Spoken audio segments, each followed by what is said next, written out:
Hi guys, Andrew here with headphones.com. Welcome to the Headphone Show, and today we're going to review the Apple Airpods Max. Now this is a wireless noise cancelling dynamic driver over-ear closed-back headphone that comes in right at around $550. And this is something that many people have been very excited about. So let's take a look.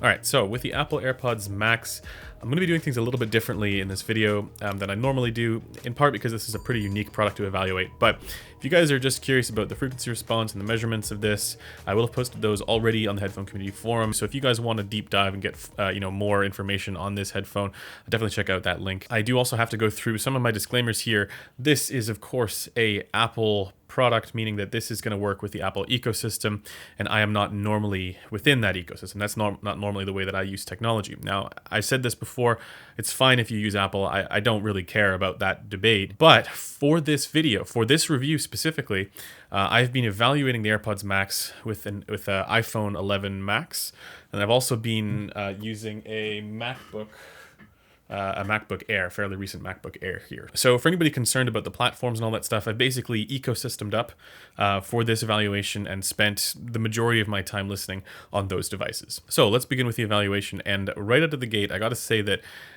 if you're not within the Apple ecosystem, this is not something that's going to pull you into the Apple ecosystem. And really, this review is more like what I'm thinking about with this review is more about what it would be like for somebody who is in the Apple ecosystem, or at least partially in it. So if you own an iPhone and that's your main iOS device, you're sort of partially in the Apple ecosystem. But if you've an iPhone, an iPad, or other iOS devices, and maybe a MacBook or something like that, an Apple TV, right, then you're maybe more fully entrenched in that ecosystem. So the question in my mind is going to be, how does this do for somebody who is in that ecosystem? But let's just begin with the build quality, design, and comfort, and of course the case, which I think we can all pretty much agree this is uniquely terrible. It's not really a case, is it? It's just a cover, kind of, with one exception, and it's that if you look at the design of the headphones, this bashes together here when you just hold it like this, and it's even worse when these are extended, right? So when you use the case, it prevents them bashing together when you throw it into a backpack. That is really the only function for this, other than putting it into ultra low power mode quickly. And just before we talk about the build, the battery life here is around 20 hours. If you're on a plane ride and you're using this and you have it fully charged when you're leaving, there's no way that you're going to run through the entirety of it, because you're not going to be actually listening the entire time, I imagine. So I don't really have any issues with the battery life. It seems totally fine. In any case, for the build quality, this is remarkably good. The cups feel extremely solid and sturdy. This extension system here, where you can pull the arm piece out of the headband, is fantastic.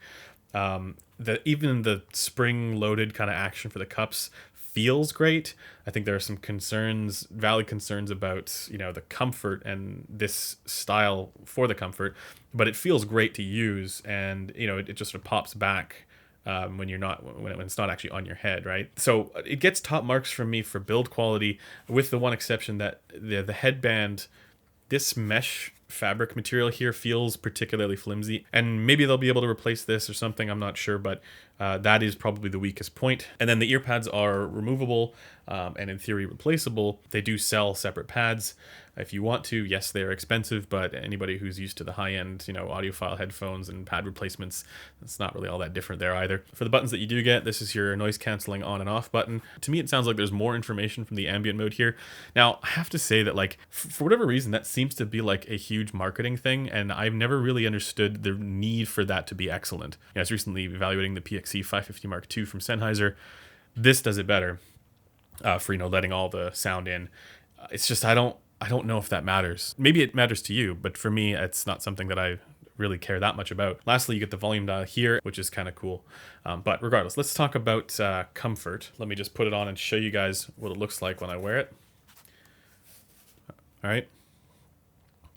Initially, I feel a little bit silly wearing it, and I have a little bit of reservation about going outside wearing this. But at the same time, Apple sort of defines what's normal for fashion accessories, or at least they have traditionally, and I imagine we'll see a lot of these out and about. So when it comes to the comfort, the AirPods Max are actually not that great, and this, as we'll see later on, it kind of makes me have mixed feelings about this product in general, because I'm just thinking, like, if you are using this on a plane or a bus ride or something like that, and you're using it for a long period of time, it's going to be kind of bothersome, like right here, like right behind the temples. It's also a little on the heavy side, especially compared to other noise canceling headphones. The weight doesn't really bother me that much because I'm starting to get more and more used to these 400, 500 gram headphones. This is not that heavy, but I think for the average person, this is going to be a bit heavy. And then, yeah, the clamp is just too much. It just is not comfortable for a very long time. Let me just take these off. So really, for the use case that this is intended for, I do find that, at least for my head, and I think for people with larger heads, the comfort here, and the lack of comfort, actually, I should say, kind of ruins the primary use case for it. Just thinking of going out and about, walking around, what a noise canceling headphone would be great for. All of those other options from Sony and Bose would be better than this for comfort. Like the Bose 700 is much more comfortable, even though the pads here are larger. Like the opening for the for your ear is larger on these, and same thing with the XM4. They're more comfortable than this. All right, let's talk about some of the features. Obviously, this has noise canceling.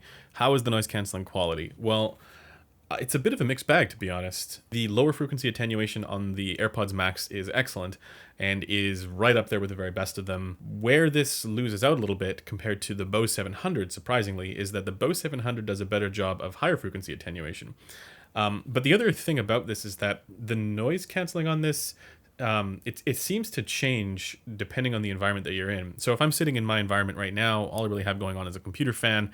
It's excellent here. It completely blocks out the computer fan and just, whatever other ambient sounds are around, in the background. And it also does a reasonable job of blocking out distant voices if there's sort of a, commotion going on.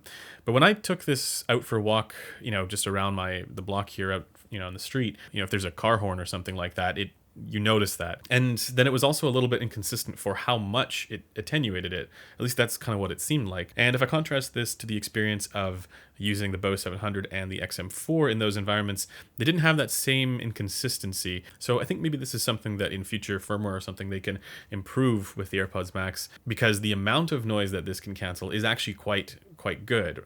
It's just that it doesn't seem quite as consistent as some of its competitors. To me, it really feels like Apple has tried to prioritize the noise canceling aspect of this headphone, and they've done a decent job. It's not the best right now, I think, due to some of the inconsistency, but it is potentially one of the best if they can, maybe improve a little bit on that. Okay, so now let's talk about some of the other features here.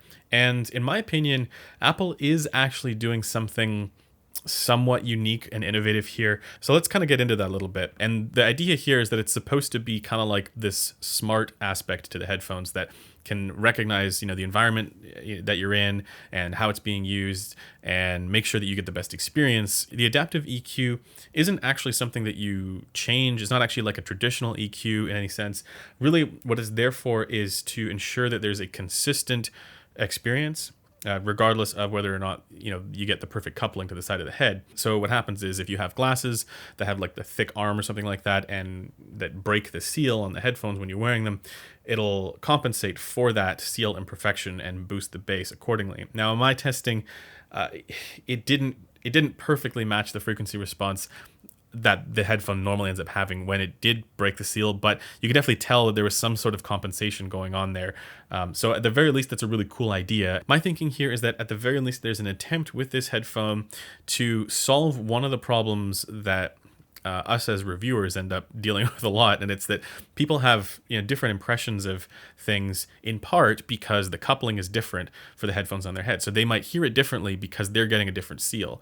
And you notice this especially when it comes to bass levels and and dynamic driver headphones, where when people wear glasses, it breaks the seal and then they lose all the bass, right? So it's correcting for a pain point in over-ear closed-back dynamic driver headphones that we would normally have, and I think that's a really cool idea. And lastly, with the features, we got to talk about the spatial audio and the head tracking functionality. Maybe I'm wrong about this, and do let me know in the comments if I am, but as far as I'm aware, this is the only over-ear, like fully over-ear, noise-canceling headphone with head tracking and spatial audio. Specifically the head tracking aspect of it. We've seen head tracking before in the Odyssey Mobius, and obviously the AirPods Pro have the spatial audio and all this stuff as well, but they're in-ears. And as far as its integration and how it all works when you're using, iOS devices and whatnot, the head tracking, just like on the Mobius, is a bit of a gimmick. I mean, on its own, the head tracking is not something that I think we should care that much about, but in conjunction with the spatial audio that you get from, the content that specifically works for that, which is not all content, unfortunately, but, when it does work, it is actually a pretty cool experience. It's as if it turns the audio from your movie or show that you're watching, say on like Apple TV or something like that, or something that enables that spatial audio. It's as if it takes that recording and then converts it into like a binaural recording. That's kind of the experience. Now, I'm not saying it's doing that. I'm saying that the experience is kind of like that. And so if you're wanting to get an idea of what that's like, just check out some binaural recordings and that'll give you a good sense. So for movie and TV watching with that type of content, yes, this is a cool and unique experience. I do want to say that the audio quality there isn't any better. It's just more like spaced in front of you, right? So it's not like it gets extra detail or the imaging is better or anything like that. It's more just spaced out in a different way. I think it's a really cool experience. I really like that about this when using it with that kind of content. Now, there are some drawbacks to that, and of course it is gated a little bit by the content that you're using. It's not really about the headphones, it's more about the relationship between the headphones and that specific content. And the last thing I want to mention with the features and integration with the Apple ecosystem and all that stuff is that with the iOS devices, you get a number of different presets there within the headphone accommodations section of the device. And you can have balanced vocal or brightness presets. And this does change the sound a bit.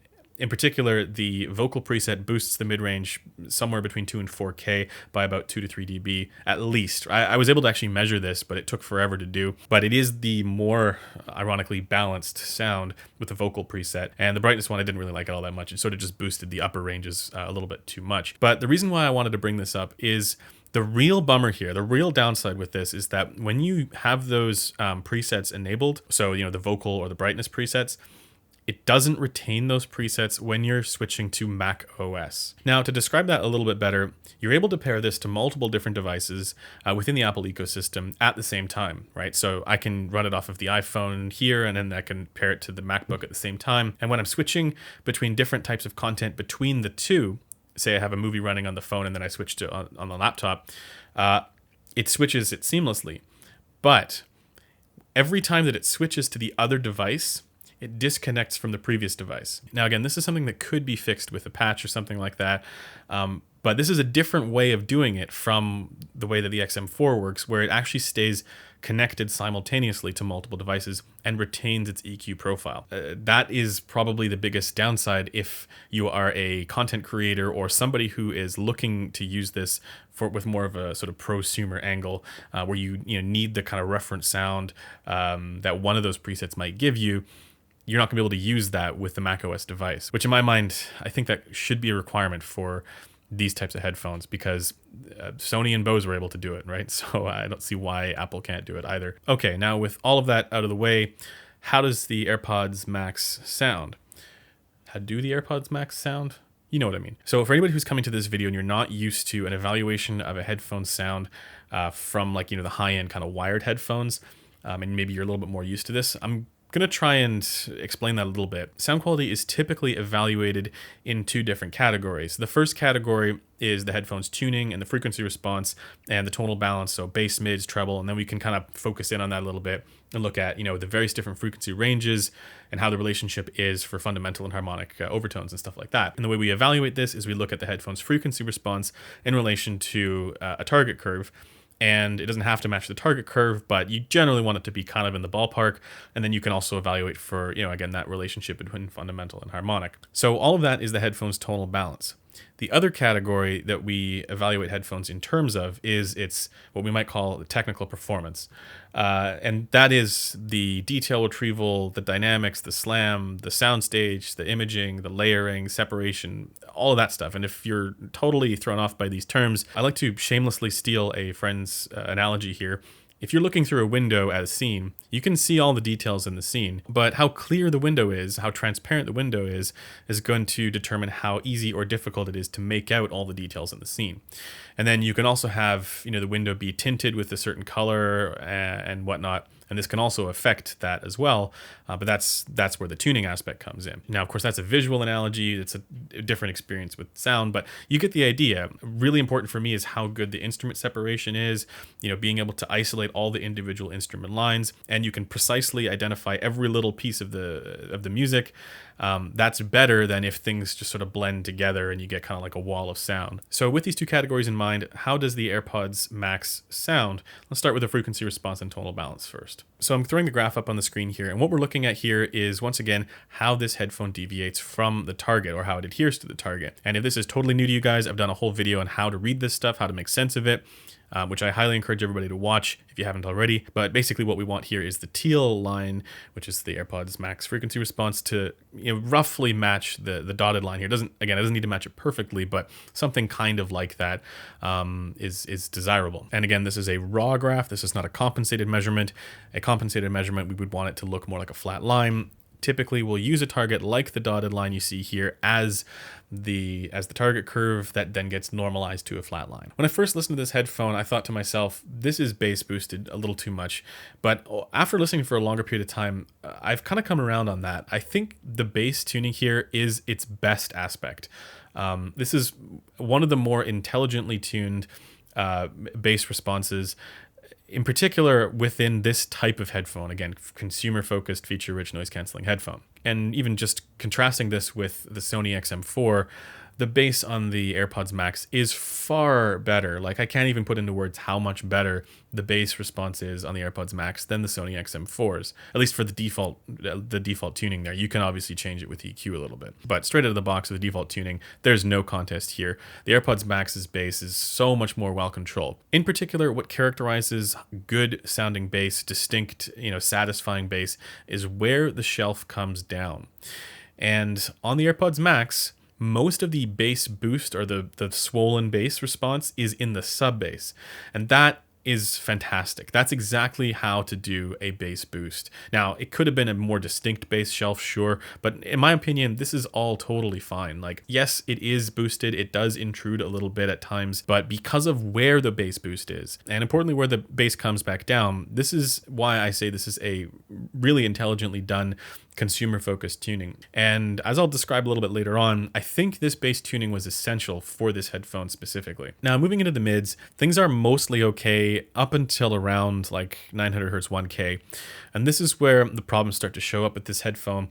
There really is not much going on here for ear gain. And when I say ear gain, basically the reason why the dotted line goes up here is because that's where our ears are amplifying, certain frequencies. These frequencies get boosted and our brain expects there to be an elevation there. And when it's not there, it sounds muted and muffled. Basically sacrifices quite a bit of clarity when it doesn't have the ear gain at the appropriate level.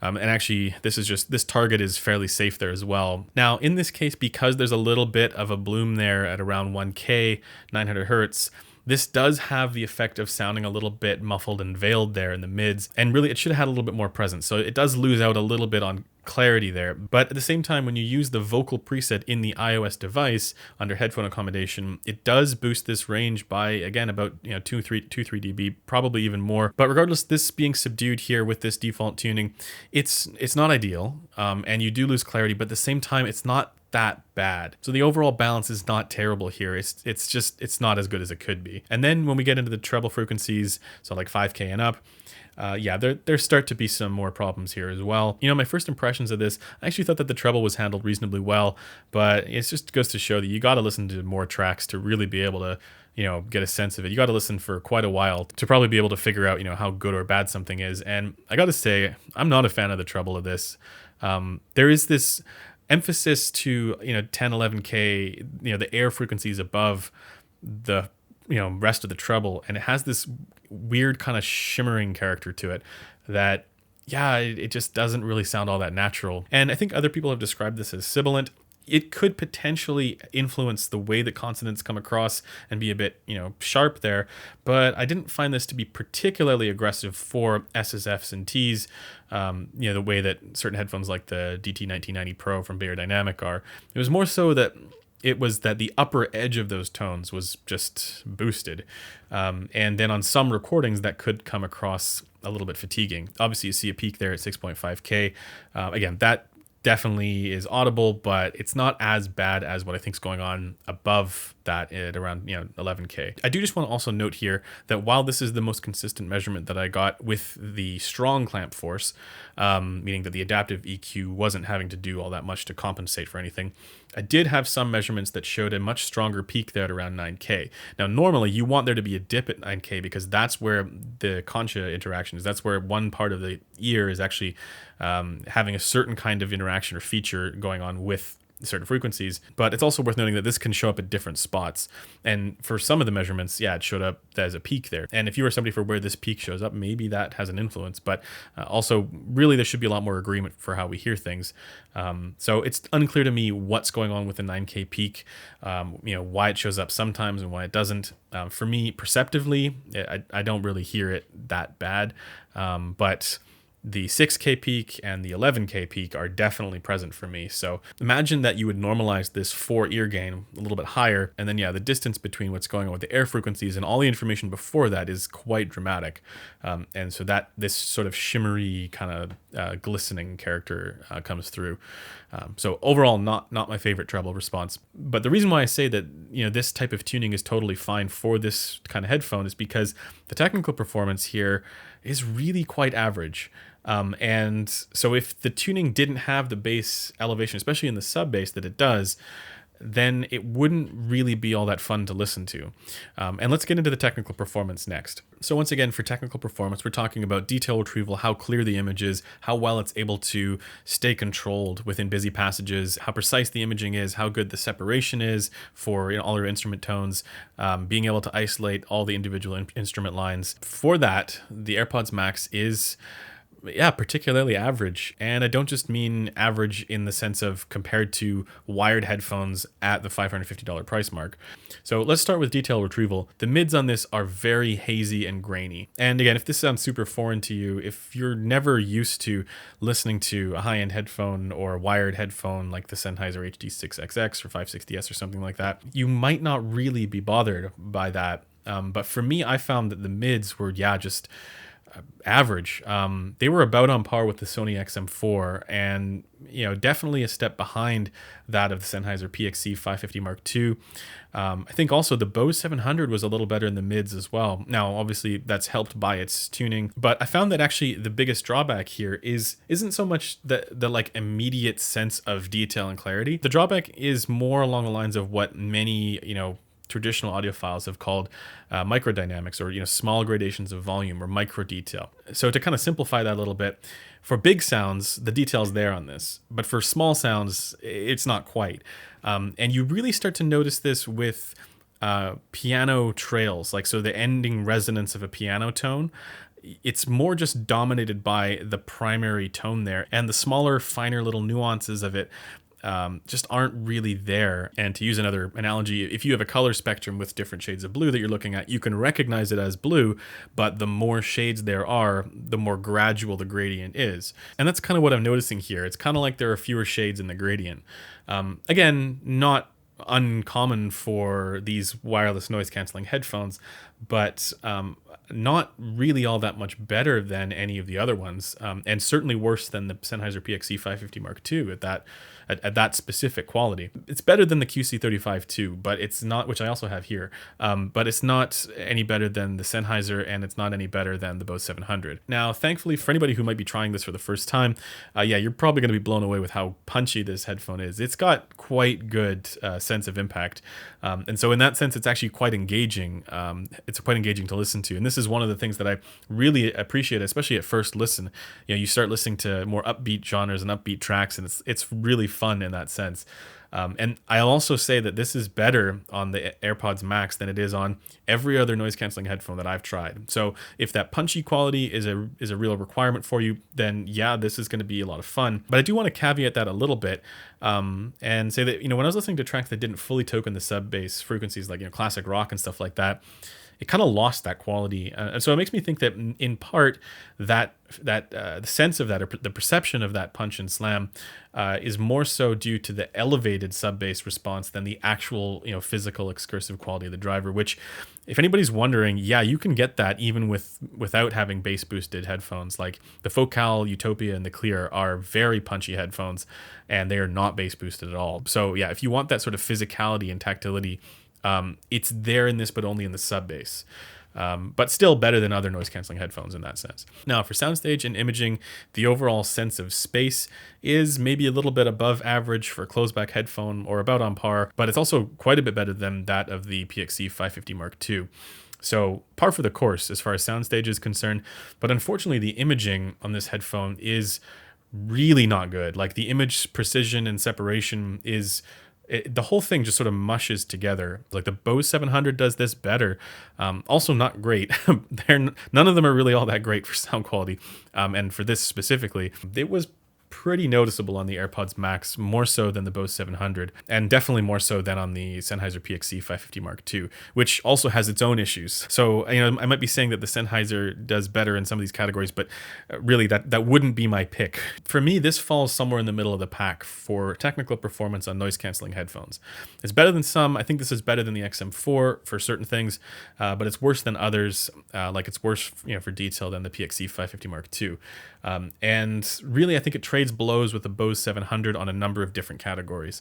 Overall, for sound quality of the AirPods Max, we have a fairly competitive and competent tuning going on here with a fairly average technical performance. It does better in some areas, but also worse in others when compared to the competition. But for anybody who is like totally new to high-end headphones or wired headphones, and you're only really used to the noise canceling ones or the wireless ones, and you're wondering what the distance is between the wireless noise canceling headphones and the wired over-ear ones, it's dramatic. Like, even the $200 stuff, the Sennheiser HD560S or HD6XX from Drop, they absolutely spank this headphone as far as overall sound quality is concerned. And if I had to put this somewhere, compared to a wired headphone for sound quality, for technical performance, I'd put this pretty close to maybe the K371, or a little bit behind the K371 from AKG. And for the tuning, the K371 is actually better than this. So really, we're looking at like $100 worth of sound quality here. And that's going to sound weird to somebody who's not used to the wide range of wired high-end audiophile headphones. But really, that's kind of the experience of this headphone. And I know it's not supposed to compete with other wired headphones. And on that subject, I also have to address something that keeps coming up, and I've seen it now twice. And in popular videos on major channels evaluating headphones, people have said this as well. And it's the notion that I'm not running any FLAC files, I'm not using offline files. All of my media music consumption is streamed using Spotify or whatever else, iTunes, Tidal, etc. I don't get the benefit of these wired audiophile headphones because you can't really hear the difference since you're limited by the source file. And that is categorically false. If you're using Spotify Premium, like Spotify 320, going from this to a Hi-Fi Man Sundara or an HD6XX with an amplifier or something like that is going to be night and day for overall sound quality, overall image clarity, and really all the things that I've talked about in this video. Regardless of, offline files versus Spotify 320 or Tidal or iTunes, like, yes, the files do limit you in the sense, and if you had, a Hi-Fi Man Zavara or LCD4 or some crazy detailed headphone, you would notice those differences between, the really high-res file and, Spotify 320, sure. But let me just be perfectly clear that a headphone like this, or any wireless noise-canceling headphone for that matter, does not max out the potential of streamed audio, okay? And for anybody who doesn't believe me on that, just try it. Like, seriously, go somewhere where you can return it. Anyways, it's time for me to wrap up this review, and let me give a conclusion here. Do I recommend the Apple AirPods Max for people who are at least partially or fully in the Apple ecosystem? Now, my answer for the person who is partially within the ecosystem is probably not. If you just have an iPhone and that's your only iOS device or Mac, Apple device, you probably don't need to do this. And I recommend, if you care about sound quality, I recommend just use the AirPods Pro, and then which is great, especially for convenience. And then just get save the money that you would spend on this and get a wired headphone. That would be kind of my recommendation instead. If you are fully decked to the nines in Apple ecosystem with Apple everything, Apple TV, etc., the movie watching experience of this may make it worthwhile. My only real concern is that the comfort is not good enough to make it so that I would be okay using this on a plane or a bus, for a long period of time, where the real benefits of this kind of device would be seen. Now, if they tighten up a few of the things there as far as firmware and features and all the rest of this is concerned, they make it so that it retains the preset for the vocal range preset on all the devices that it's paired to, then my recommendation for this is going to be there for people within that Apple ecosystem. But as of right now, I've got a hard time doing that. Anyways, that does it for this video. Thanks for taking the time to watch it, and I will see you guys in the next one. Bye for now.